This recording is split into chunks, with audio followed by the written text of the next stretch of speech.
सदगुरु सन्यासी बाबा की, अन्नपूर्णा माई की, भारत हिंदू राष्ट्र की।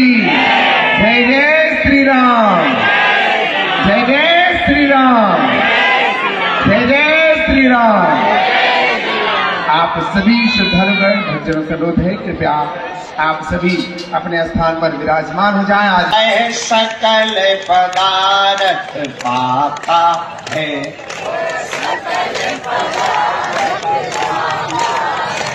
वो तो संकट मुक्त हो जाता है, वो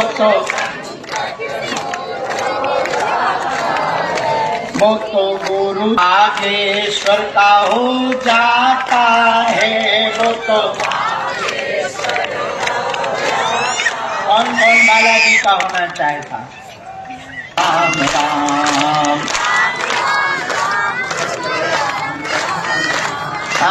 राम राम राम बोलो, राम राम राम। सीता राम राम राम, राजा राम राम राम। सीता राम राम राम, राजा राम राम राम।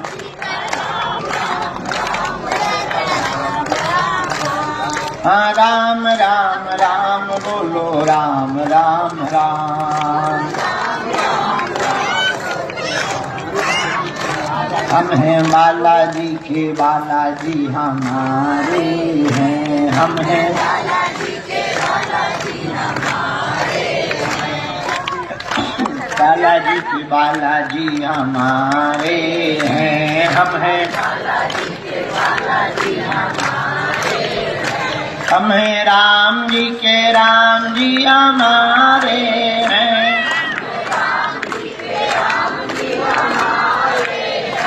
हमें राम जी के राम जी हमारे हैं,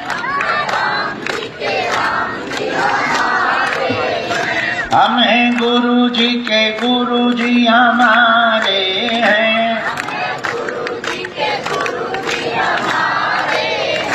ये तो प्राणन से भी प्यारे हैं,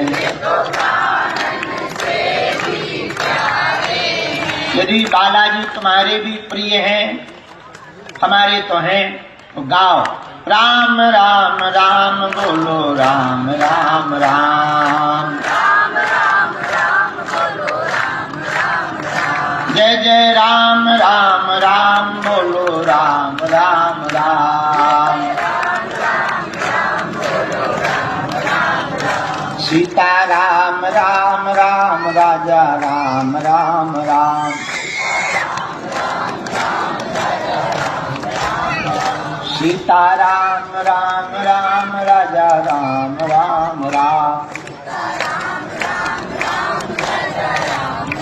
रामचंद्र भगवान की, बागेश्वर धाम की, बालाजी महाराज। बहुत प्रसन्नता है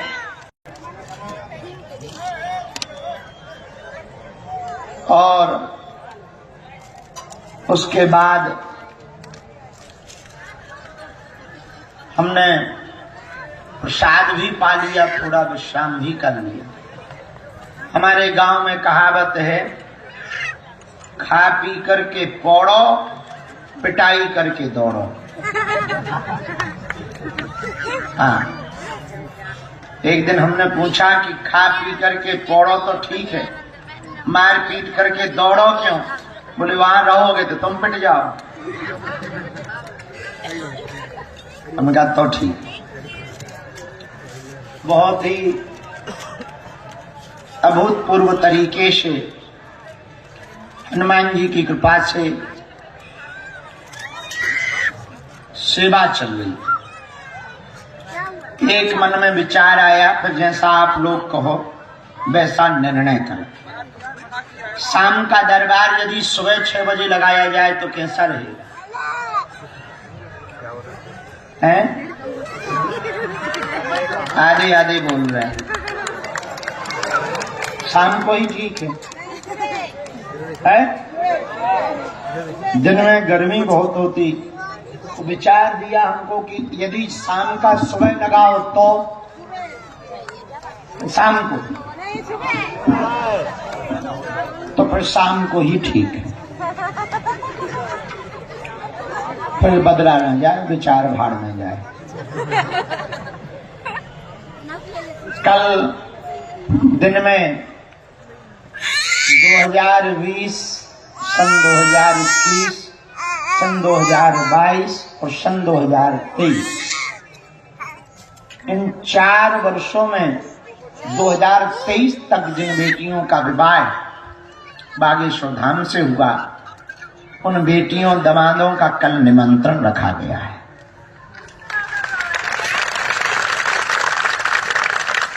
मिलन समारोह रखा गया है और परसों यानी 12 तारीख को जिन्होंने कन्यादान लिया है उनका सम्मेलन रखा गया है। एक और खुशखबरी आ गई। खुशखबरी ये है,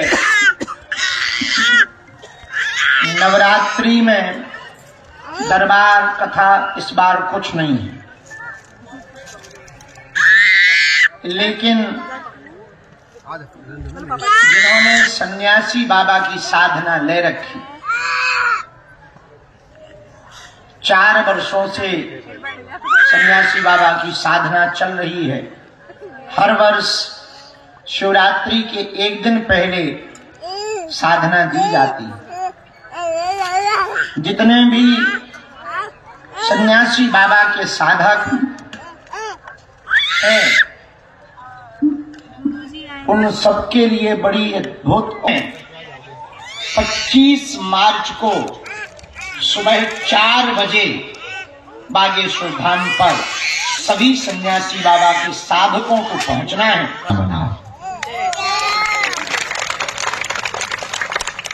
हमने कहा क्यों?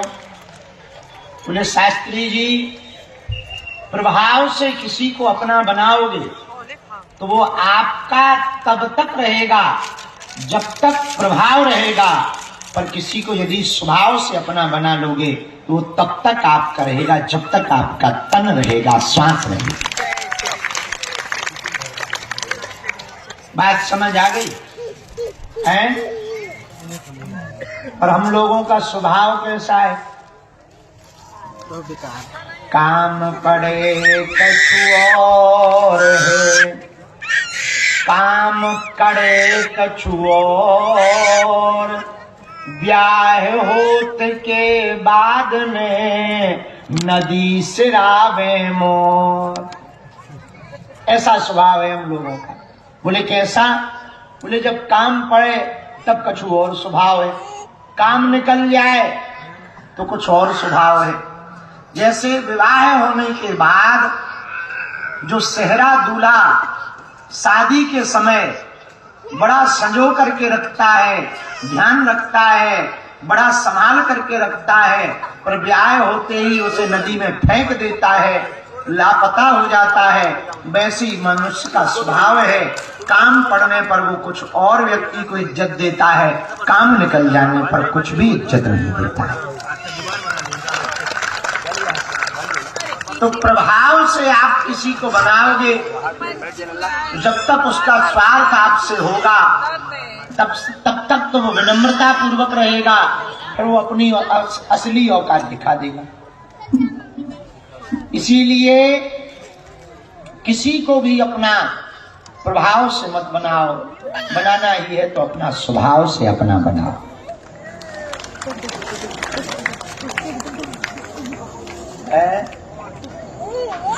अच्छा, दूसरी बात सुनो।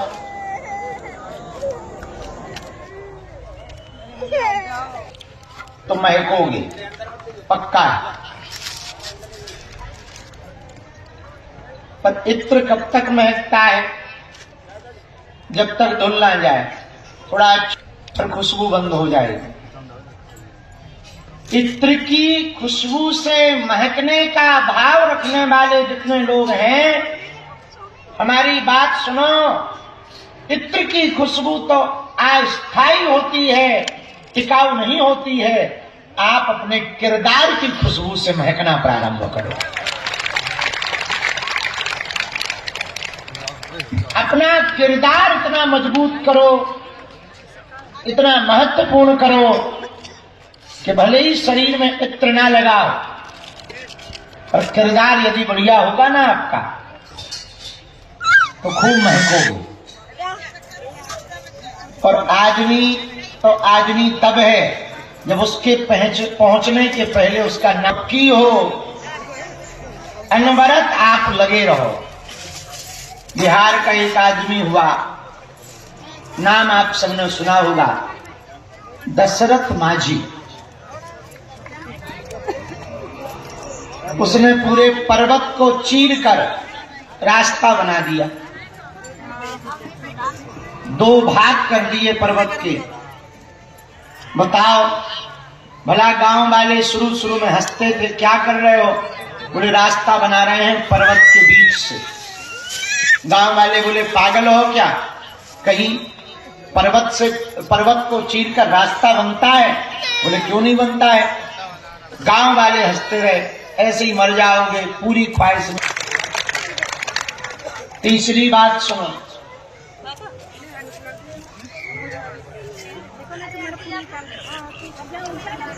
सूरदास जी के नेत्र नहीं,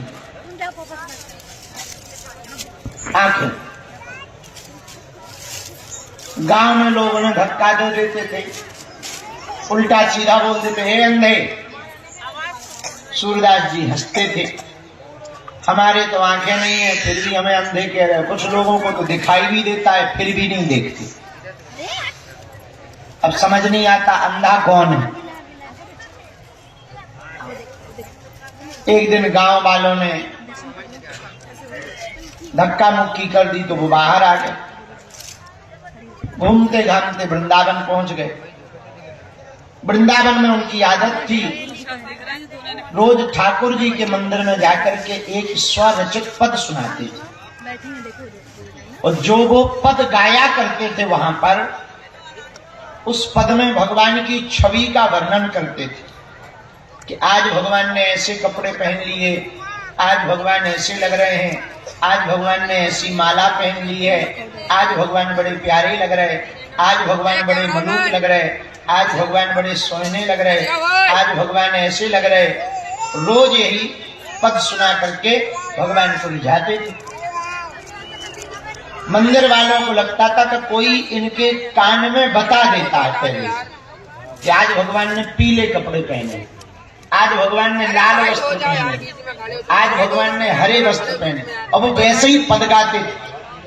तो लोगों को लगता है ये पहले से किसी से पूछ लेते। तो एक दिन गुसाइयों ने, पुजारियों ने विचार किया कि जरा चेक करें ये सही में अपने आप ऐसा बोलते हैं कि कोई बताता है। तो अचानक से पुजारियों ने क्या किया, जैसे ही सूरदास जी मंदिर में आए भगवान के कपड़े निकाल लिए, एक भी कपड़ा नहीं छोड़ा, पूरे कपड़े निकाल दिए। अब पुजारी जी और गोसाई जी सूरदास जी के बगल में खड़े होके बोले, बाबा बताओ आज भगवान ने कौन से रंग के कपड़े पहन लिए? तो सूरदास जी बोले क्षमा करो। नहीं नहीं बाबा बताओ। नहीं नहीं क्षमा करो भैया, रहने दो, आज मन नहीं है पद गाने का।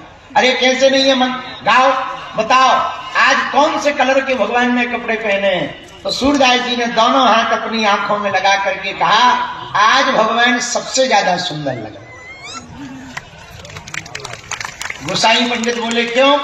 बोले आज पूछो मत, बड़े सुंदर लग रहे। बोले कैसे लग रहे? तो सूरदास जी तुरंत गा करके बोले, देखेरी हरी आज नंगम नंगा, देखे रे हरी आज नंगम नंगा। हमने आज तक भगवान का ऐसा रूप नहीं देखा। बोले क्या देखा?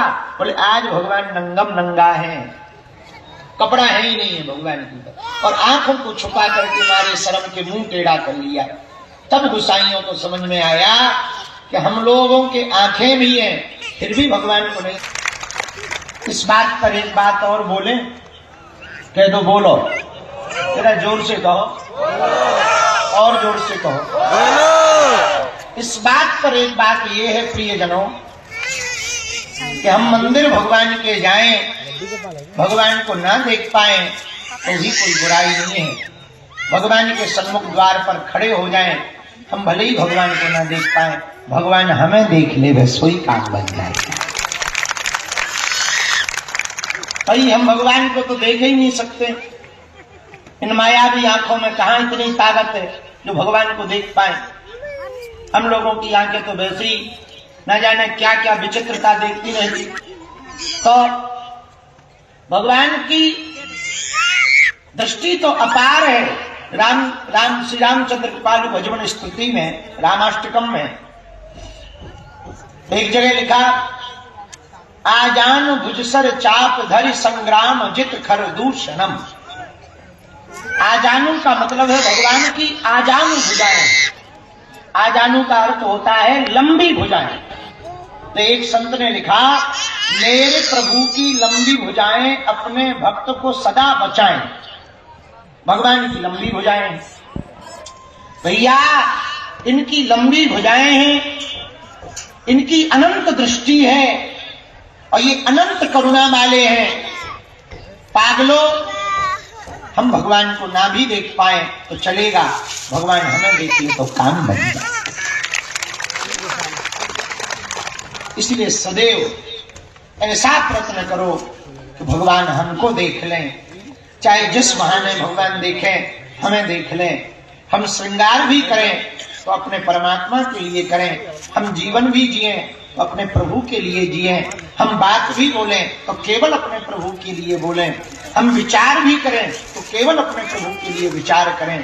प्रेम का अर्थ ही है जिनके प्रति सर्वस्व अर्पण कर दिया जाए, मन, वचन, कर्म, जो कुछ है सब अर्पण कर देना ही प्रेम की शाश्वतता है।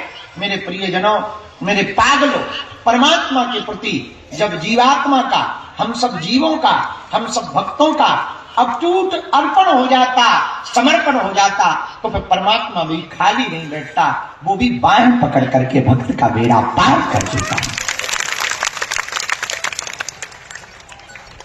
गज ने पूर्ण समर्पण किया, मगरमच्छ ने पैर पकड़ लिया, पर वो परमात्मा प्रकट हुए, मगरमच्छ का उद्धार किया, गज का बेड़ा पार किया।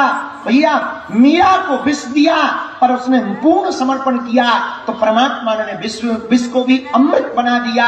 अर्जुन को भय व्याप्त हुआ, महाभारत के बीच युद्ध में अर्जुन डरने लगा, भगवान ने डर को मिटाने के लिए स्वयं विराट रूप धारण किया।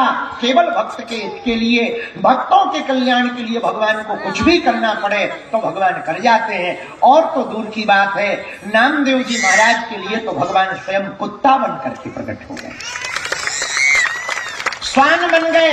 नामदेव जी रोज रोटी बना करके रखते थे, लेकिन जैसे ही वो स्नान करने और जल भरने जाते थे तब तक कोई रोटी खा जाता था। नामदेव जी बड़े परेशान कि हम रोज जाते हैं जल भरने, तब तक कोई रोटी खा जाता, अकेले आदमी, अब पता नहीं रोटी कौन खा जाता। अच्छा, रोटी खा जाता पर घी नहीं लगाता, घी रखा रहता।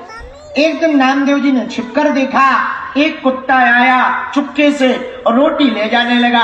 नामदेव जी पहचान गए कि रोज हम भोग लगाते हैं, भगवान ही ये रूप धारण करके आते हैं। तो जैसे ही कुत्ते ने रोटी पकड़ी और भागने लगा, नामदेव जी ने घी की कटोरी ली और नामदेव जी पीछे पीछे, कुत्ता आगे आगे। नामदेव जी चिल्ला रहे, प्रभु सूखी ना खाओ, गले में फंस जाएगी, घी तो लगा लो।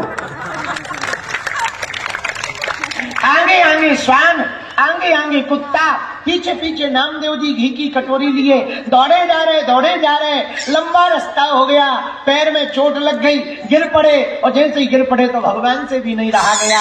अब हम काहे को लीला करें, भक्त को चोट लग गई। भगवान भी कुत्ते के रूप में, जो स्वान भागा जा रहा था उसी के रूप में भगवान प्रकट हो गए। बोले, लाओ नामदेव जी घी लगाओ। जहां भक्त का संपूर्ण समर्पण होता है परमात्मा वहीं प्रकट होता है। अब आप चापलूसी करके परमात्मा को नहीं पा सकते हो, आप दिखावा करके भगवान को नहीं पा सकते हो कि मंदिर में आए गुरु जी के सामने आ राधे राधे राधे राधे राधे, और जैसे ही दरबार हो गया तो आधे आधे आधे आधे, आधे। है? ऐसे में परमात्मा की कृपा, बालाजी की कृपा को नहीं पा सकते हो।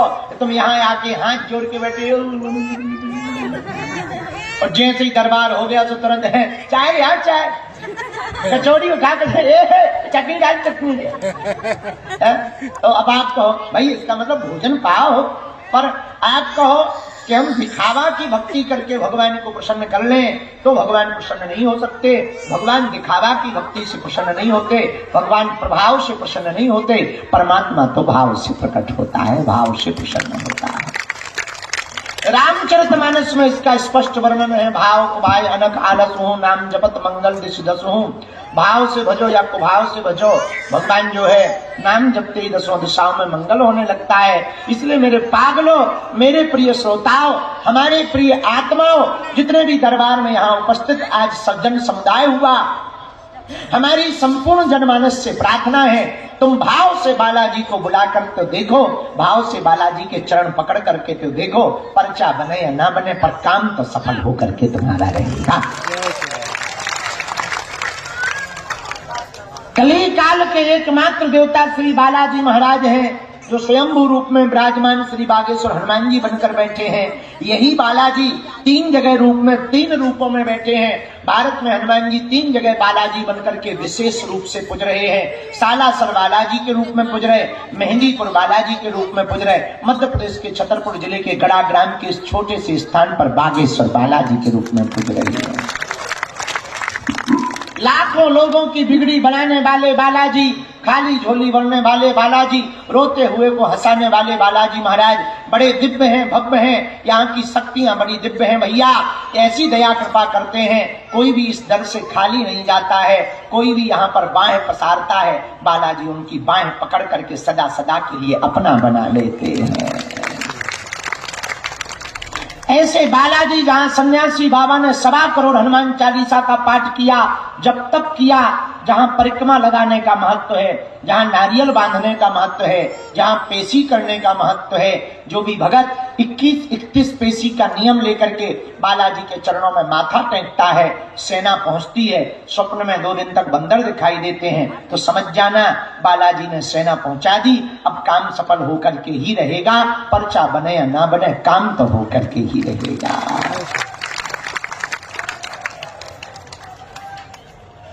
और भैया ऐसी कृपा बालाजी करते हैं, हमने आंखों से देखा। कल की बात है, कल रात की, आप लोगों ने देखा होगा, वो वीडियो किसी ने बनाया होगा तो देखा होगा। कल रात को एक बालक आया, उसने हमें बताया, माइक से ही बता रहा था, बोले गुरुजी 2 साल से हम धाम आ रहे हैं, हमारी डॉक्टर ने कह दिया था कि ट्रांसप्लांट होकर के ही रहेगा। किडनी खराब हो गई थी, बिना ट्रांसप्लांट के तुम सही नहीं होगे, हालत गंभीर हो गई थी। और हमने बालाजी की चरण शरण पकड़ी, आज ना डायलिसिस हो रहा है ना ट्रांसप्लांट होना है। ऐसी प्रत्यक्ष दवा कृपा बालाजी की, उसने दवा भी ली और बालाजी की भभूति भी ली और झाड़ा भी लगवाया, उसका ऐसा प्रताप हुआ। भला भैया, भला बालाजी तो दया करने वाले दयालु, कलयुग के देवता, नाश है रोग हरे सब, नाश है रोग हरे सब पीड़ा, रोगों को नाश करने वाले, पीड़ा को मिटाने वाले श्री हनुमान जी महाराज बालाजी महाराज हैं। कैसा भी विघ्न बना हो, उपद्रव मचा हो, बालाजी की चरण शरण पकड़ के पेशी नियम शुरू कर दो, बालाजी सबकी बिगड़ी बनाते हैं। आप लोगों की भी बिगड़ी बागेश्वर हनुमान जी महाराज बनाएंगे। सबको यही मंगलाशीष आशीर्वाद है, सबका मंगल हो, बालाजी कृपा करें। अब बिना विलंब किए हुए दरबार प्रारंभ करते हैं। जिनको बुलाया जाए उनको आना है, जिनको ना बुलाया जाए उनको नाम जप करना है। ये मोबाइल वाले भैया पीछे जाके बैठ जाएं, जो सामान ले लेकर के आ रहे हैं, भैया 2 सेवादार छोड़ दो, हम आपके पास वही लोग भेज दें।